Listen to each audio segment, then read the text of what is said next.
Alors avant de commencer, je voulais vous dire que je vais vous raconter notre histoire. C'est une histoire très singulière et personnelle, puisqu'on a la chance de découvrir, de redécouvrir ensemble qu'on est toutes filles de roi, qu'on a toutes notre place à égalité. C'est ça la bonne nouvelle, c'est de se dire qu'on est tous appelés, toutes dans notre condition de femmes, à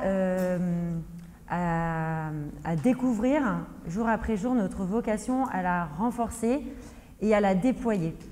Du coup, je tiens à préciser qu'on raconte notre histoire qui nous appartient et en aucun cas elle doit froisser ou faire écho à des choix différents que certaines femmes ont pu prendre dans leur vie. Alors je me présente, je m'appelle Clotilde Noël, j'ai 44 ans. Mon mari Nicolas a 51 ans et on s'est mariés en 99. Souvent, et quand on le peut, on témoigne ensemble, puisque c'est vraiment un témoignage de couple et une vocation de couple qui nous a été donnée. J'aime ce terme « donné » qui nous a été offert, c'est quelque chose qui n'était absolument pas prévu et qui s'est mis sur notre chemin pour notre plus grande joie. Donc on a eu la chance d'avoir, après notre mariage, 4 enfants très rapprochés en 4 ans, donc Côme, Baudouin, Tiphaine et Marin. Et après la naissance de Marin, quelques temps après sa naissance, une fois que l'équilibre familial avait un peu repris parce que l'appel d'un nouvel amour, d'aimer de nouveau et d'accueillir un enfant, on sait qu'à chaque fois ça fragilise évidemment un équilibre. Et au bout d'un certain temps, en fonction du caractère de l'enfant et de la force de la maman et de la situation familiale du moment, peu importe en fait le temps que ça prend, l'équilibre revient. Et après cet équilibre qui soit revenu, une phrase m'a traversée, une phrase très étonnante dans un premier temps, une question, un grand questionnement sur ma condition de mère. Et la question était « Et si tu devenais la mère d'un enfant qui existe déjà ?» Donc cette phrase a embrasé mon cœur et évidemment immédiatement enflammé mes entrailles. Et j'étais toute seule et dans un souffle un peu comme de vie. J'ai dit oui évidemment, puisque comme c'était un grand appel d'amour, il était évident que pour ma part, la façon dont ça a été reçu pour moi, c'était ok, évidemment. Et puis, on sait très bien que quand on a des appels comme ça, la raison reprend le dessus. Et 2 secondes après, je me suis assise en me disant bien sûr, ok, tu m'appelles à être mère de nouveau. Évidemment, tu m'appelles à être la mère d'un enfant qui existe déjà, peu importe. Je ne suis pas mère aujourd'hui parce que mes enfants sortent de mes entrailles ou sont issus de notre génome. Je suis mère parce que je veux les aimer et surtout les conduire à toi. Donc je te réponds dans cette mission, oui. Mais tout de suite après, on retombe dans une réalité et on se dit, mais comment je peux adopter alors que j'avais aucune connaissance sur l'adoption et donc je pensais que l'adoption était réservée aux couples qui souffraient de stérilité. Et donc je me suis dit, mais c'est évidemment ce chemin, c'était un appel, donc une envie évidemment d'aimer à l'infini. Mais comment c'est possible puisque nous n'avons pas de problème pour avoir des enfants. Du coup, j'en parle à Nicolas puisque de tous les cas, on était 2 pour faire cette démarche, on était 2 pour accueillir cet enfant et donc la condition était qu'il accepte.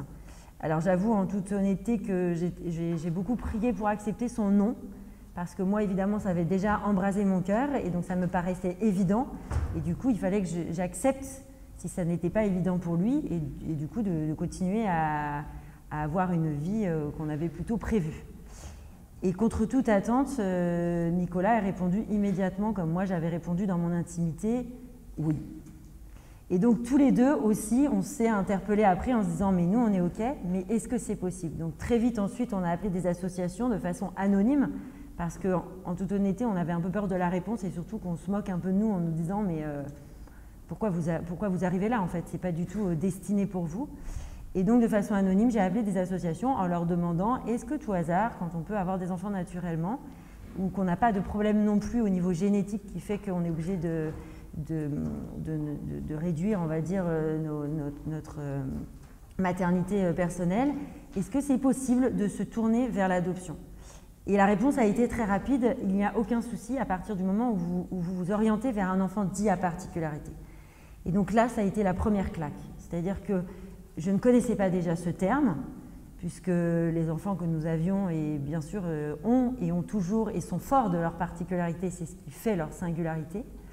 Et du coup, je lui ai demandé de m'expliquer ce que ça voulait dire, et elle m'a dit « ce sont des enfants qui sont porteurs de handicap ». Donc ça a été la deuxième claque, puisque je ne savais même pas. Et pourtant, nous sommes français depuis des générations. Et on essaye d'être connecté au monde, pas seulement à notre monde, à nous. On essaye d'être connecté à l'autre. Et là, ça a été pour nous la foudre, parce qu'on s'est dit, mais c'est incroyable, parce qu'on ne sait même pas que ces enfants existent et on ne sait même pas qu'ils attendent une famille. Et donc, ma troisième question, ça a été, est-ce qu'ils sont nombreux? Et là, il y a eu un blanc, et on m'a dit, ils sont nombreux, mais il n'y a pas de famille pour eux. Du coup, ça a renforcé encore plus et j'ai à ce moment-là compris en fait cette question qui est arrivée à moi.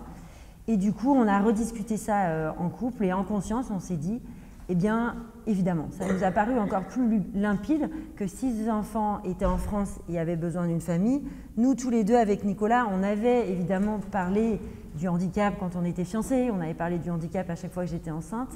On n'avait pas parlé de l'adoption en soi, voilà, mais on savait et on était alignés sur le fait que l'enfant qu'on aurait, eh bien, c'est un don de Dieu. Pour nous, chaque enfant est un don de Dieu, qu'il y a des chemins sans doute plus faciles ou plus difficiles, mais que dans notre couple, nous souhaitions adopter un enfant quel qu'il soit.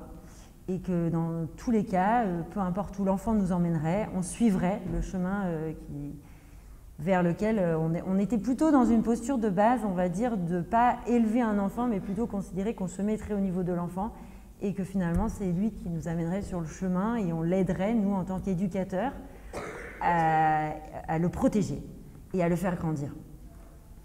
Du coup, je vais aller vite parce qu'une demi-heure, ça passe vite et je souhaitais vous orienter sur le thème « Risquer l'infini » qui est de mon dernier livre. Donc, suite à ça, Nicolas a juste dit qu'on était OK pour aller sur ce chemin, mais on était encore jeunes dans notre construction de couple. On avait 4 enfants, mais ça faisait 5 ans qu'on était mariés.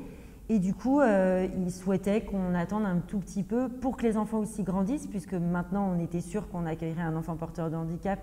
Et le panel du handicap est large. Du coup, ça peut être aussi un enfant qui souffre beaucoup, qui pleure beaucoup. Et du coup, on souhaitait que les enfants grandissent un petit peu et surtout qu'on ait un petit peu plus d'espace pour pouvoir leur permettre à chacun de grandir.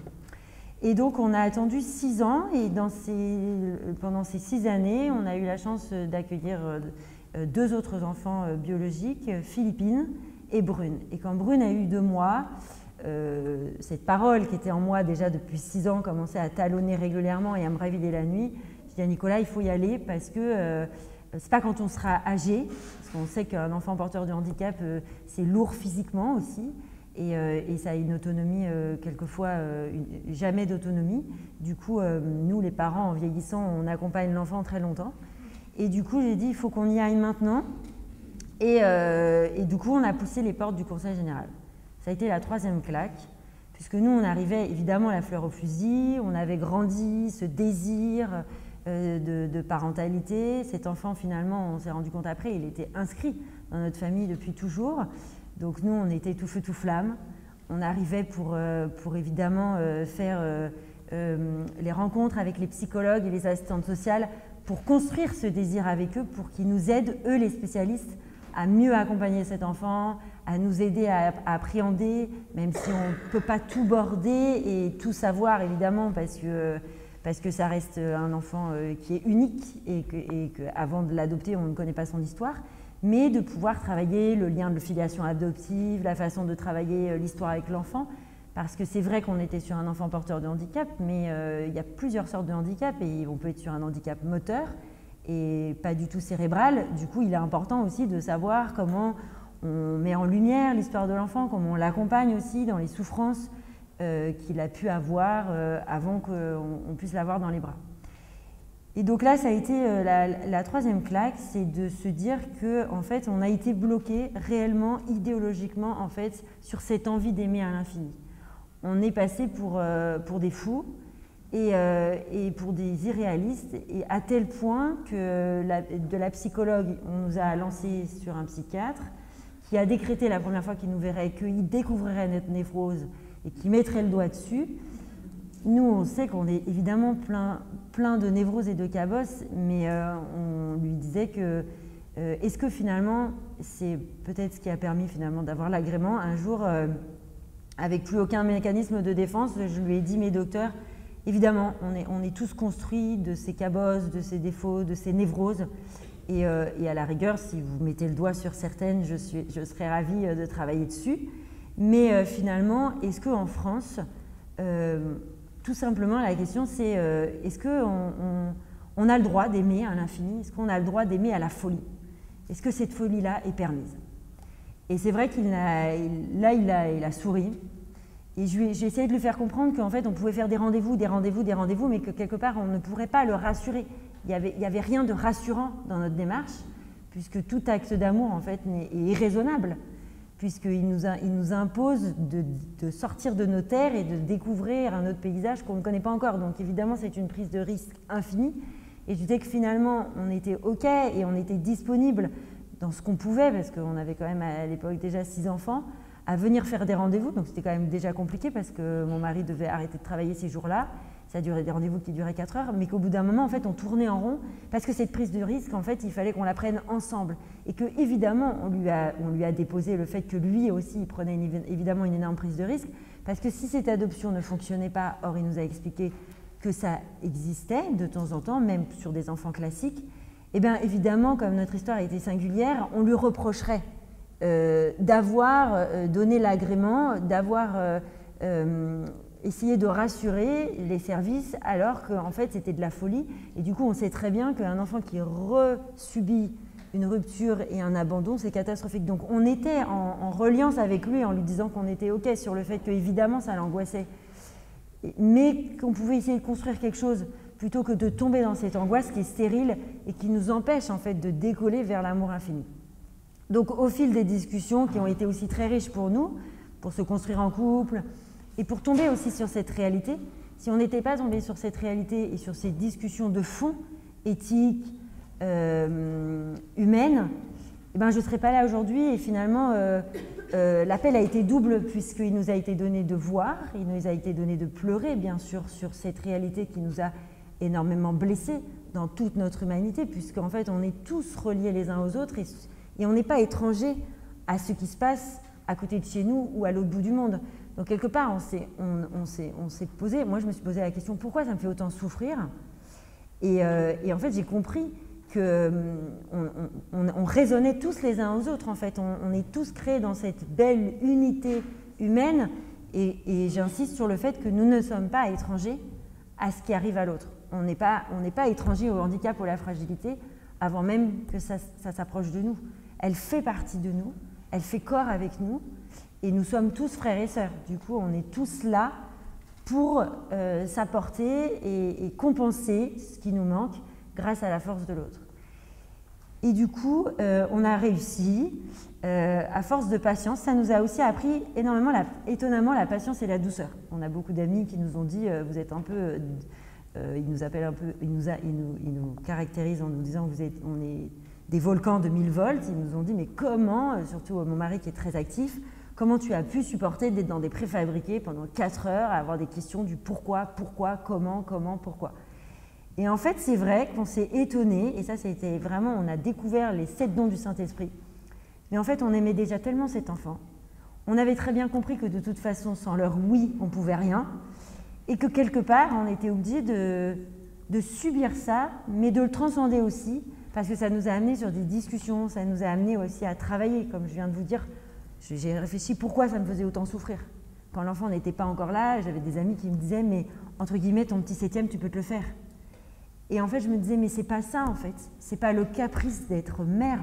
C'est le fait de me dire dans quelle mesure je peux être le porte-parole de ces enfants dont on ne parle pas, et plus que ça, qu'on nous a dit et redit qu'ils n'étaient pas aimables. Ça, je crois que ça a été l'étincelle finalement qui a mis le feu sur le fait que je me suis dit, c'est dur de témoigner, c'est dur de raconter son histoire, mais quelque part, s'il m'a été donné devoir, eh ben, il m'est obligé d'aller énoncer. Parce que je pense que la plus grande violence qui est faite sur ces enfants, c'est le fait de dire qu'ils n'existent pas déjà. À partir du moment où on dit qu'ils n'existent pas, il peut évidemment rien se passer. Aucune entité et aucune femme peut se lever pour aller s'en occuper ou décider dans son intériorité, dans sa vocation, de faire quelque chose. Je pense que c'est la plus grande force du mal, c'est de dire que ça n'existe pas, c'est le déni, c'est le rejet, et c'est de ne pas en parler, parce que déjà d'en parler, ça referait leur publicité. Et donc je me suis dit, la seule chose qui nous est donnée de faire, dans cet océan de problématiques, c'est déjà de parler d'eux. Et donc j'ai voulu écrire un livre qui s'appelle « Tomber du nid », juste pour raconter notre histoire, simplement, pas du tout dans l'idée de régler des comptes et tout, mais juste pour raconter notre histoire. Et d'un pour cet enfant qu'on a tellement pleuré et attendu, pour lui dire qu'on n'était pas allé le chercher par volontarisme ou par pitié, que cet enfant, on l'aimait dans toute son entièreté et qu'on était au courant de son handicap, de ses manques, etc., mais qu'on n'attendait rien de cet enfant, qu'on avait hâte de l'avoir dans les bras. La plus grande peur, c'était de savoir si on allait être à la hauteur de cette promesse d'amour. Ça, c'était vraiment la plus grande angoisse. C'était pas forcément qu'il marche, qu'il parle, qu'il nous aime. C'était vraiment, et je l'ai répété à Marie immensément quand je l'ai eue dans les bras, elle avait 6 mois. Donc Marie est porteuse d'une trisomie 21. Nous l'avons adoptée il y a bientôt 10 ans, au mois de mai, et elle s'appelait Marie. C'était le prénom qui avait été choisi par sa mère biologique. Et on avait décidé, avant d'accueillir Marie, finalement ça fait écho au discours à ce que vous avez dit Geneviève sur la beauté de Marie. Elle arrivait donc le mois de mai, elle s'appelait Marie. Et on avait décidé tous les deux en conscience avec Nicolas de garder le prénom biologique qu'ils auraient, puisqu'on avait su par les institutions que de plus en plus maintenant, contrairement à avant, c'est la maman ou le papa, quand il y en a un, qui donne le prénom.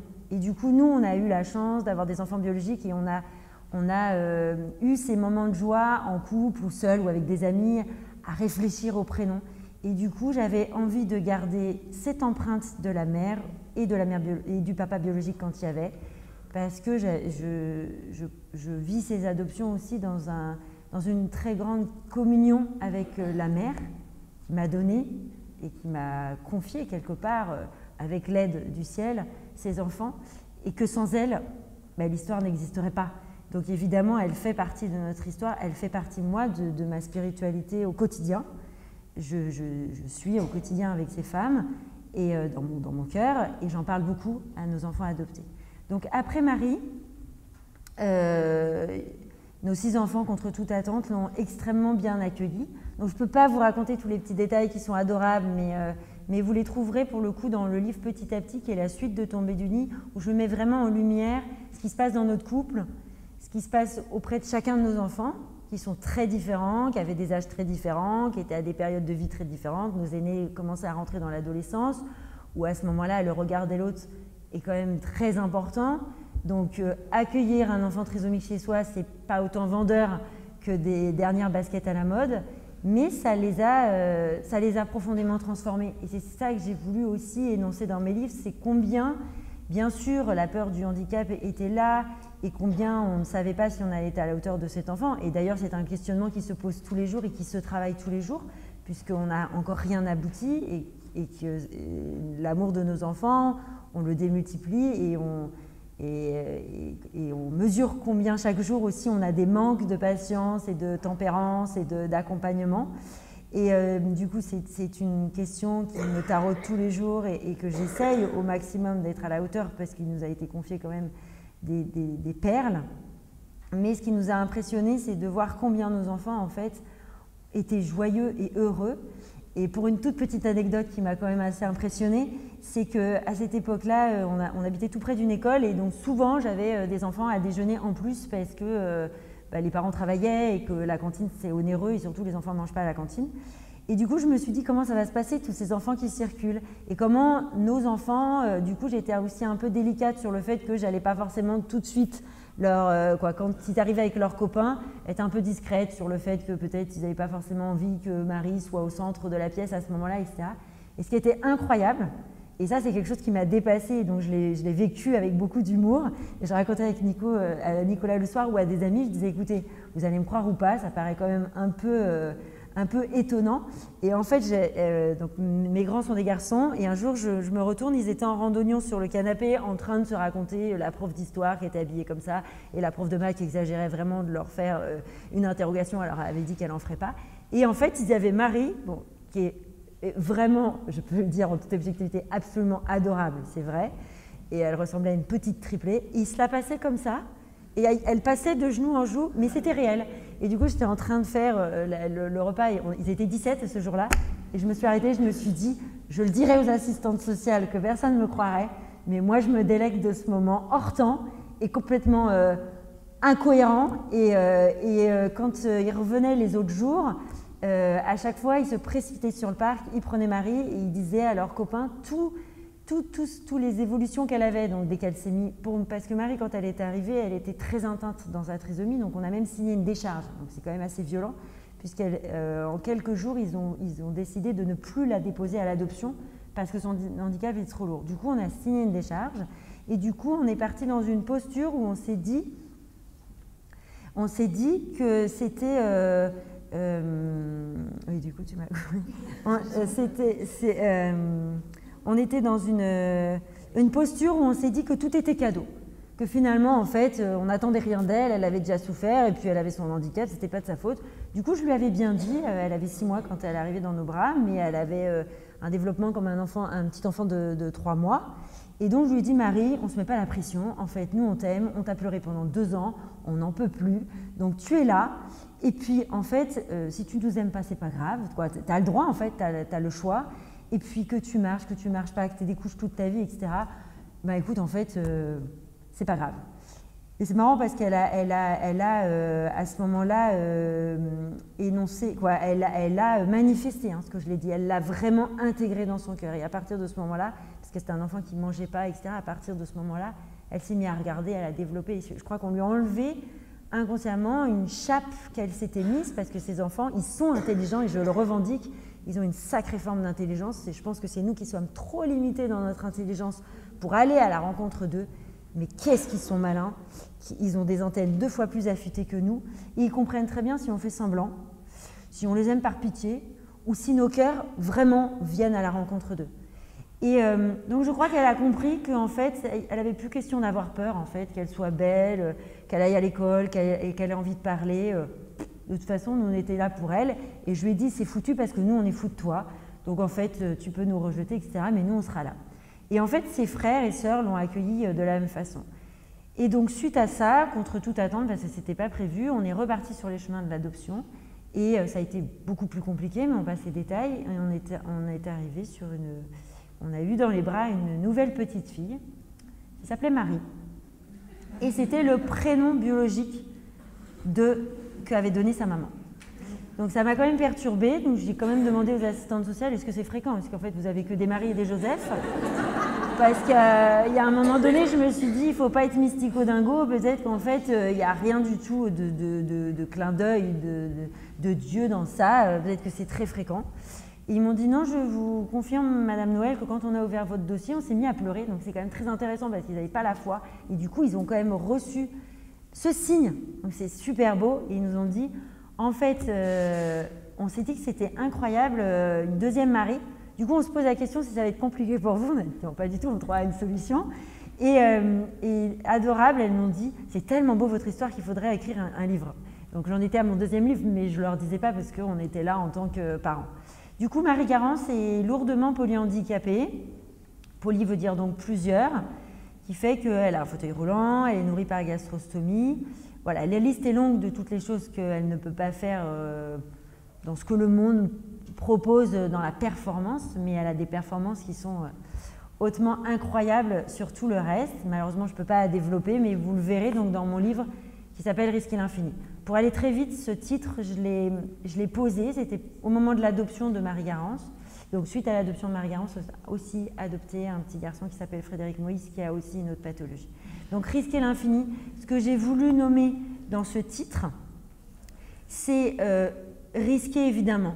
Parce que ce que je vous disais au début de mon histoire, évidemment que le fait d'aimer, mais d'aimer même son voisin, j'ai envie de dire, mais d'aimer infiniment son voisin, il peut du jour au lendemain avoir une maladie et nous quitter. Donc en fait, aimer dans la société, eh bien, c'est un risque à prendre parce qu'on vit des grandes joies d'aimer, mais on vit des grandes tristesses évidemment de séparation.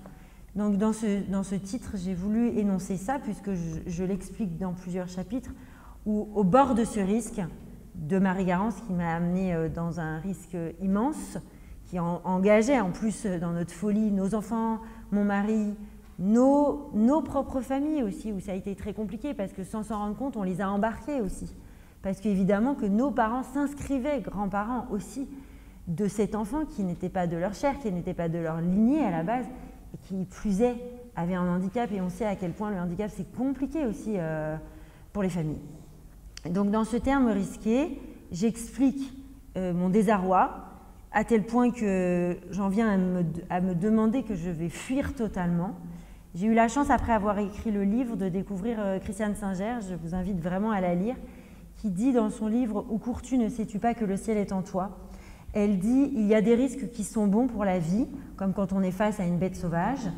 Et puis, il y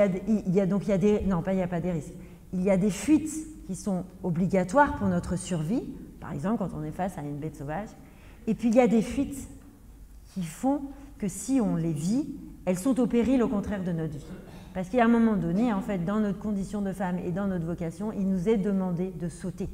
Et si ce risque, on ne le prend pas, dans la grande douceur et pédagogie du Christ, il nous laisse ne pas le faire et il nous aimera tout autant, mais c'est nous qui perdons tout. Puisque dans son risque, après, on découvre l'infini. Dans le mot risque aussi, j'ai découvert la force de l'engagement, puisque dans le verbe aimer, quand on aime, vraiment, il n'y a pas de porte de sortie. Et dans notre société, on est dans une société assurance tout risque, où finalement on se marie, mais on se dit quand même, on peut préparer notre sortie parce que le divorce est possible, que s'il y a un enfant qui n'est pas conforme, on peut aussi ne pas le garder. Là, face à Marie-Garance, je me suis dit, en fait, là, si ça ne fonctionne pas, et souvent les gens me disaient, et si tes enfants, ils s'écroulent, et si votre couple vous écroulez, il y avait tout le temps des si, qu'est-ce que vous faites? Et du coup, j'ai compris qu'en posant ce oui pour Marie-Garance, c'était très beau parce que finalement, j'ai réimplanté tous mes autres oui. Je me suis dit, notre couple peut encore moins être fragile. Et bien, c'est exigeant. Et en fait, j'ai compris que dans ce risque, il y avait une notion d'exigence. Évidemment, je n'avais pas envie. Je n'avais pas envie de cette exigence. J'avais peur de cette exigence. J'avais peur de me dire, il faudra encore plus que je sois dans la prière, encore plus que je sois cadrée, encore plus que je ne parte pas en sucette, encore plus, encore plus. Et du coup, évidemment, ça me rajoutait une charge en plus qui était extrêmement lourde, physiquement déjà, parce que quand Marie-Garance, on l'a vue, elle avait 18 mois, donc elle était déjà très marquée dans sa chair physiquement, donc on savait que physiquement, il faudrait la porter. Aujourd'hui, elle a une coquille, elle a des soins qui nous nécessitent d'avoir aussi beaucoup d'exigences sur notre hygiène de vie, parce qu'il faut faire beaucoup de sport, etc. Et donc, il y avait la notion. Et je me suis rappelé que le jour de notre mariage, on avait quand même chanté ce beau chant de la promesse. Et je me suis rappelé les paroles, du coup, j'avais été le retrouver, etc. Et ce « je veux t'aimer sans cesse, de plus en plus, protège ma promesse ».